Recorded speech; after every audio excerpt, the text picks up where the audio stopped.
Minha mãe, ela já queria muito que eu já tomasse essa decisão também. Ah, é? Porque a minha mãe, quando eu era criança, que eu levei a minha mãe pra igreja e tudo, e ela se converteu e ela teve essa conexão com Deus, na adolescência ela teve um cisto no seio dela. E ela entendeu que ela tinha que parar de projetar o futuro dela em mim. Quando ela teve essa conexão com Deus, essa experiência, eu já tinha 12 anos. E aí ela falou assim, daqui pra frente eu preciso entender se você vai querer fazer isso por você mesma. Porque eu não vou mais projetar a minha vida em você. Entendi. Eu preciso cuidar de mim, da minha vida, e você precisa saber o que você quer fazer da sua vida. Como você tem 12 anos, se você decidir continuar no meio artístico, eu vou continuar te levando nos testes, mas moderadamente, conforme eu posso, e com algumas coisas só, assim, porque ela também estava grávida do meu irmão. Sim. E você vai também fazer menos, porque você vai ficar em casa, porque você vai me ajudar com uma casa, fazer comida pro seu pai, porque agora vai nascer um neném, a gente vai... Então, eu tive que abrir mão também um pouco das coisas e também tive que... E aí, eu fui indo pro teatro, que era um lugar seguro também, mais seguro pra eu estar. E ela ali rompeu com o sonho dela. E ali, só que eu falei, agora é meu. É sua decisão. É minha decisão. Então, só que quando eu era criança, eu tinha uns 8 anos mais ou menos, ela sonhou que eu tava no púlpito da igreja cantando de máscara e com uma lingerie transparente. Nossa. E ela teve um sonho, ela acordou e tal, ela chorou muito porque nesse sonho ela teve uma conexão, ela entendeu que todo mundo estava contra ela na igreja, ela foi perseguida, Só que ela esqueceu o sonho e quando aconteceu a tiazinha, ela lembrou do sonho. Que doideira, ela teve um sonho desse que não tinha nada a ver na Teve um déjà vu, né? É.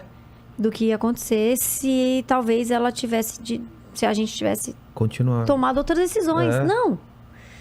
Eu não sei, Vi. Não dá pra saber. Não dá pra saber. Poderia acontecer comigo depois de 2 anos uma novela e eu virar protagonista de uma novela. Não sei. Não dá Tô falando assim, às vezes eu adiantei também uma outra coisa que teria também. Às vezes fui... Não sei, não importa. Importa é que foi minha história, que é uma história linda de superação e artística muito bonita, porque foi a minha escola, a minha vida, a minha escola. Essa experiência com a fama foi a minha escola, porque depois disso eu fui estudar, investi o dinheiro, morei fora, fiz Antunes Filho, estudei com os melhores mestres, os melhores professores, trabalhei com os melhores atores de São Paulo, no teatro, no cinema. Eu ganhei muita ferramenta, muita coisa que me ajudou e me impulsionou muito. Então, né? Você fala, nossa, foi demais, entendeu? Se você falar pra mim, olha, Suzana, se você pudesse voltar, você mudaria alguma coisa? Talvez sim. A Playboy eu acho que eu mudaria. Você porque não faria, eu não gosto, realmente eu não faria, não teria feito. Mas a parte da tiazinha foi muito artística. E tem muita conexão com a beleza, com a arte. E teve o lance de tirar a máscara, né? Era uma coisa da máscara. Então, assim, é algo muito simbólico, entende? Onde foram feitas as fotos da Playboy? Uma foi em Nova York, New Orleans e Nova York. Então, assim, mas eu acho que pela nudez, sabe? Entendi. Pelo nu em si. Que é algo que me incomoda, que eu não curto e tal. Que eu me arrependo. Então, mais nesse sentido. Agora, a arte é fenômeno que a cabeça das pessoas é a cabeça das pessoas. Você não tem controle, né? Ninguém tem controle, né, sobre isso. E o que me trouxe de bagagem, de experiência, de tudo, é maravilhoso. Não, é injusto pra você também pensar, se fosse hoje eu não faria, mas hoje você tem outra cabeça. Tem que pensar aquela menina naquela época. É verdade. Não é dá injusto porque assim, eu me arrependi lá. Porque o arrependimento, eu devo respeito ao de hoje, de manhã, do que eu pensei. Exatamente. Eu não devo respeito de 20 anos atrás. Claro. Porque primeiro que ninguém vive de passado e ninguém vive de arrependimento. Porque uma vez que ninguém vive, a pessoa vegeta. Não, e hoje você é uma pessoa Graças à minha história. Graças à história, inclusive, disso. Exatamente. Toda a cicatriz da gente, tudo que a gente passou, constrói a gente aqui. Exatamente. Se você não tivesse feito aquilo, talvez você fosse outra pessoa, né? Então não dá pra saber. Exatamente. Todo o conhecimento e toda a espiritualidade também que eu atingi. Mas você devido à minha teve. história. Mas mesmo Sempre naquela tive, época, eu lembro que a gente conversava muito. Você sempre teve uma ligação muito com esse lado espiritual, assim. Verdade, Vi. E eu imagino, o seu conflito mesmo naquela época. Eu vivi muitos conflitos, muito Porque fortes. tinha uma fama, uma pressão, tipo, eu tenho que ajudar minha família, essa é a chance de eu ganhar dinheiro. E ao mesmo tempo fala, putz, tá, mas o que eu faço depois, né? E aí? O que você fazia quando você colocava... Nada, eu tinha pesadelos. Então. Não, simplesmente, eu sempre fui uma menina conectada, né, assim, desde criança, espiritualmente.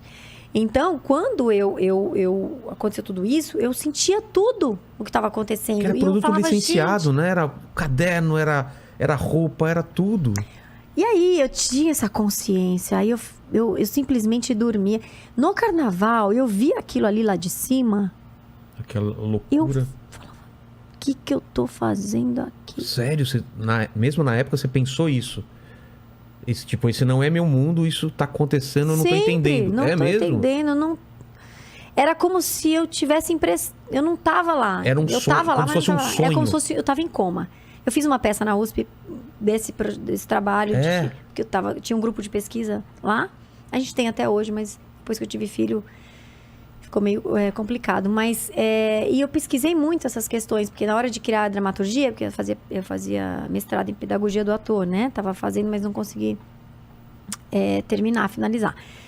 Por conta das dificuldades que eu tive para engravidar, eu tive que me fazer algumas escolhas. Mas a minha pesquisa vivia em torno disso. Era em torno disso. E ao mesmo tempo, eu trazia para o corpo algumas memórias para nascer uma nova história lá, cenicamente. Entendi. Começava com Pilates, depois trazia uma música da época, depois trazia... E aí ia surgindo uma nova dramaturgia, um novo texto, e criei algumas peças nessa época. E... Nossa, eu lembro de... Tinha uma cena que eu tava em coma. Na peça, você tá falando? Na peça. Tá. Foi aí que fui entendendo. Em coma, e enquanto eu ficava dançando e projetando a personagem dançando e a Suzana em coma. E tinha uma outra que era um jogo de espelhos, que a rainha, né, a tiazinha, ela conseguiu me colocar dentro do espelho. Tinha um espelho no chão na peça. Você estava aprisionada dentro do espelho. Nossa, cara, isso tem... foi tão forte esse trabalho. Isso é muito forte. Muito forte. Era como se você tivesse aprisionada, a tiazinha tomou conta naquilo, não tinha controle, você não tinha mais controle durante um tempo. Nada. Nossa. Eu estava em coma. Porque as coisas iam acontecendo, igual a né? Branca de Neve, deitada. As coisas iam acontecendo. As coisas iam acontecendo. Assina aqui, faz não sei o quê, tem contrato novo, tem que não sei o quê, e uma coisa atrás da outra. E eu simplesmente parecia que eu estava vivendo, porque eu estava trabalhando e ganhando dinheiro. Gravadora, 250 mil cópias de todas as capas de revista. Mas eu não tava... E como eu atriz, eu ia lá, representava super bem. Cantava bem, afinada a pessoa. Exato. Né? E fazia porque era minha arte. Eu gosto, amo criar, Ia lá, fazia reuniões e criava. E escolhia tudo, música, coreografia, tudo, né? Mas quando eu tava sozinha... Batia essa...